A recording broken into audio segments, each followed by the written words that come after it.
Hey, how's it going? Thank you for joining me on Sugar Ray Songs in Order. We're on number 40 right now. This is Answer the Phone. We did a video for this one.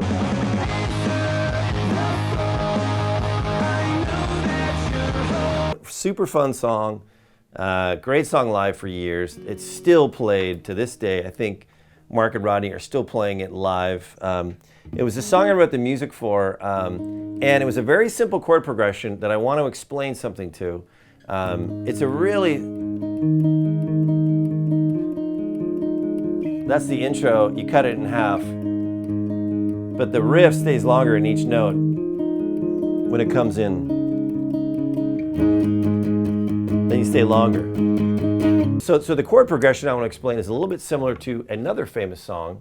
And you can't copyright. I didn't take this as inspiration, but I noticed that like certain songs just match other songs. And like I said, you can't copyright chord progressions, just certain ones work. And if you're willing to look at songs that work, then you can take them into your own band and kind of use them your own way. That's kind of what I did. And I realized this is, now this song, I think you know this song. This is With You or Without You. It's With or Without You, you too. And it's just this. But it's similar to Answer the Phone and so many other songs that have this pattern. It's really a common chord progression in rock music and pop music. Now play it like the Answer the Phone way. See the stone set in your eyes, see the thorn twist in your side. I'll wait for you. See the similarities? And the similarities to this is, see how it works? It's just a great chord progression. And so we were actually at my house in Costa Mesa doing pre-production in the garage, and actually Cribs was going on that time. Hello, people.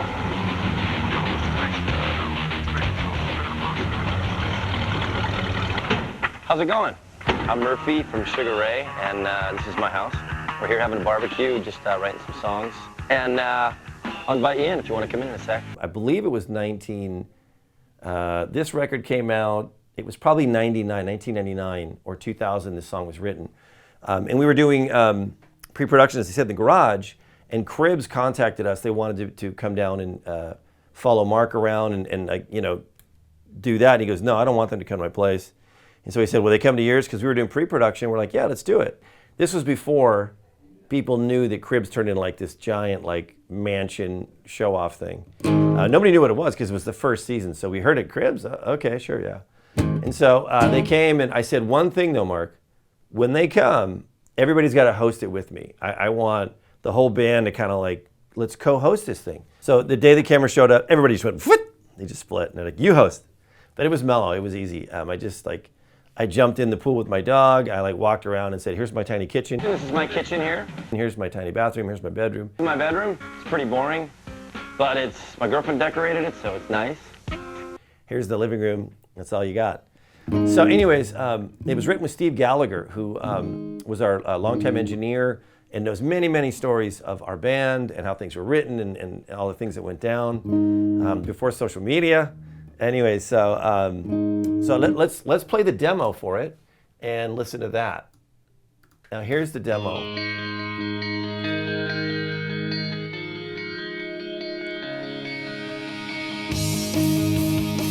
And you hold longer when it comes in.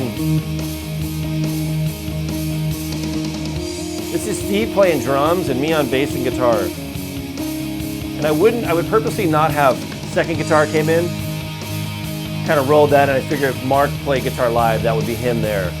I purposely would leave no lyrics on.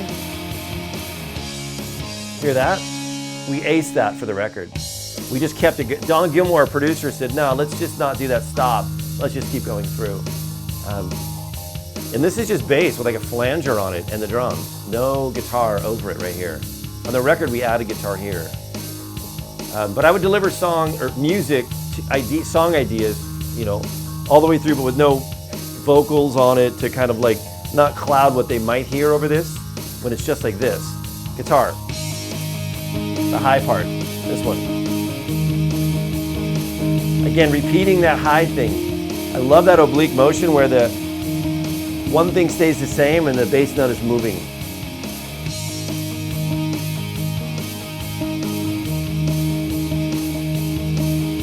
Demo. This is the demo. Listen to this.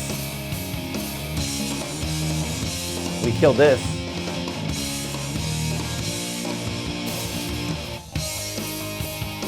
I think John Gilmore, here's a good point. Those kind of just like slowed down the momentum of the song going into each transition.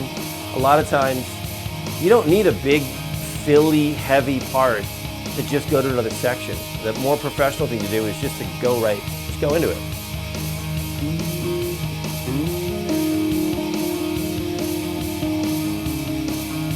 I think this is the pre-bridge. Hear that? We didn't do that either on the record. I kind of like it. That's F sharp to D. I thought this is like the beginning to the bridge and kind of let you know it's coming. And now here's the bridge. Turn it up. See? You recognize it from the original? Same shape, but I'm just playing it in different B.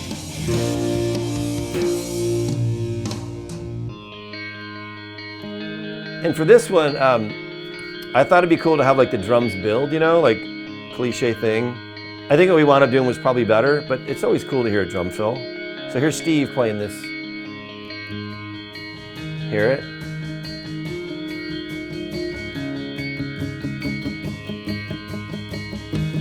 Here comes a pretty cool drum fill.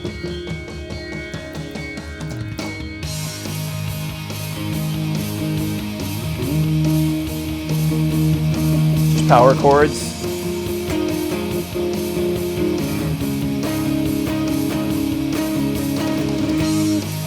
And I really like it better when you're, other than just going like this.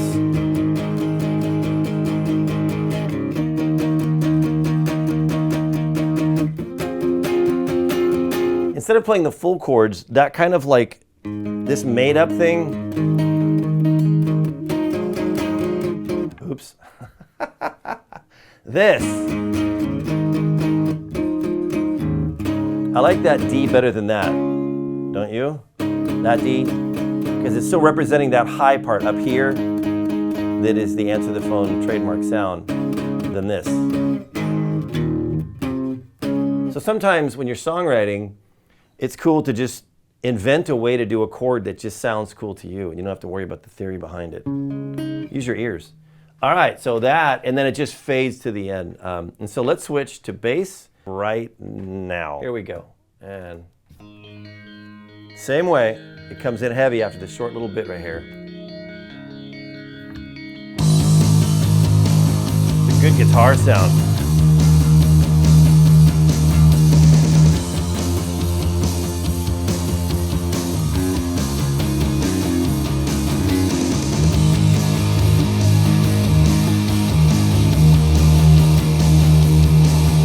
For the album, I just played it really straight.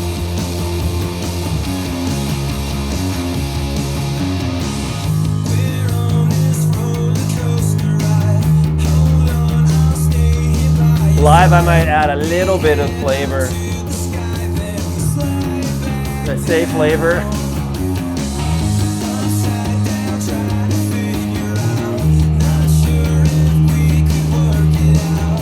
Like that little note. Here's G. Listen, brilliant to go there. Not my idea. I think that was Don Gilmore.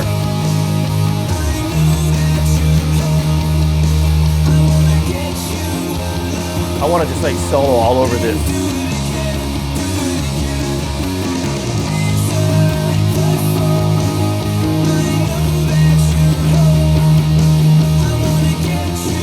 Go to that B and then that.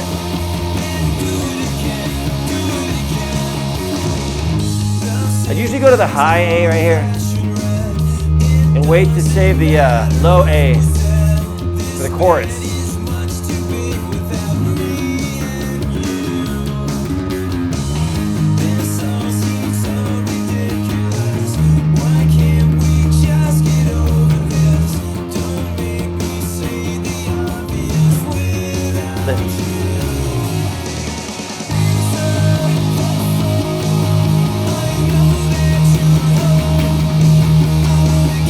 song, man. It's so simple, but it rocks. Caveman. Play a chord.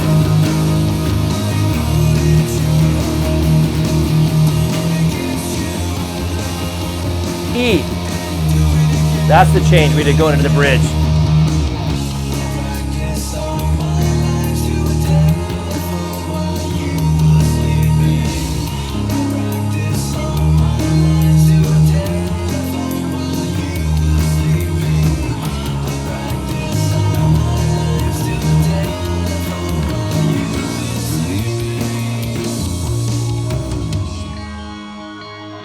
I moved a little in that bridge. I hope I did it right. Two.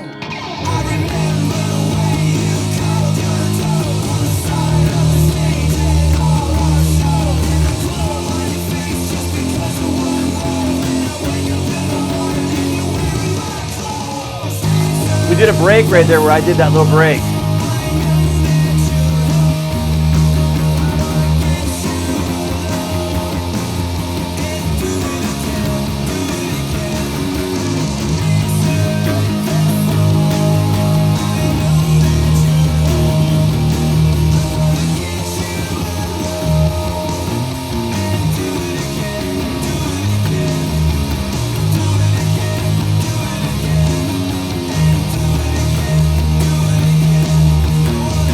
Stan and I had a fill right there.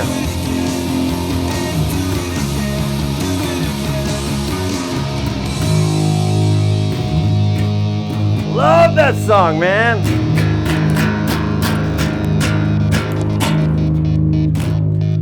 Bow! Live end. And the record, you just do that. Man, Answer the Phone is fun, man.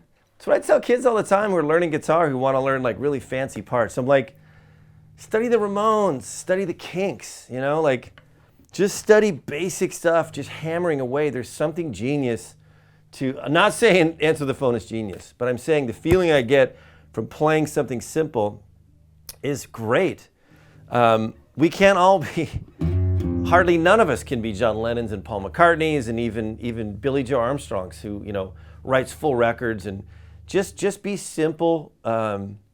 Hammer something away, be physical, have fun with it, don't be shy.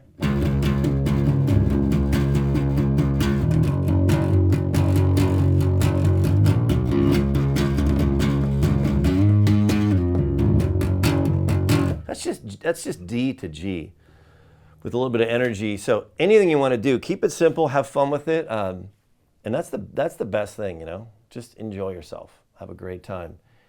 That was Answer the Phone number 40. A really, really fun song to write, to record, and to play live. When we heard it, we're like, that song sounds pretty good. It just was powerful. I do want to talk about Don Gilmore. I'll talk about him more in the next song when it's over. But, you know, Don Gilmore was amazing. He actually really, David Kahn, they're all, when you work with somebody who's as successful and as professional as Don Gilmore and David Kahn, they bring different things to the table, and it's just like anything. They have different strengths. I think Don Gilmore's strength was really making our band music sound like never better. You know, Answer the Phone sounds so good. I don't think anybody could have done a better job with it. Powerful. We were proud of the record. And, you know, speaking of David Kahn, obviously the guy's just brilliant with pulling stuff out of us that we didn't know was there. So that was his genius. And working with the songs that were really popular on the radio, David Kahn had just an incredible knack for knowing what to go where to make that work. So anyway, so we're on the self-titled record now that Don Gilmore produced, as I said. That was Answer the Phone, number 40. The next one is When It's Over. And we're going to do the David Kahn main. We did one with Don Gilmore, and then for some reason we just felt like we needed to go back to David to finish it. But anyways, we're talking about Answer, the first one down on the self-titled. It's a very long video, so if you stayed the whole time, you rock, and I love you. If you haven't subscribed yet, please hit the subscribe button wherever it is. It's either there or there or there or there, there or there. Like it, add a comment. I would love to hear anything you have to say. I read every single comment and I respond to every comment. Pretty sure I have. Every single comment has been written back to. Anyways, so have a great day. Answer the phone. Is out.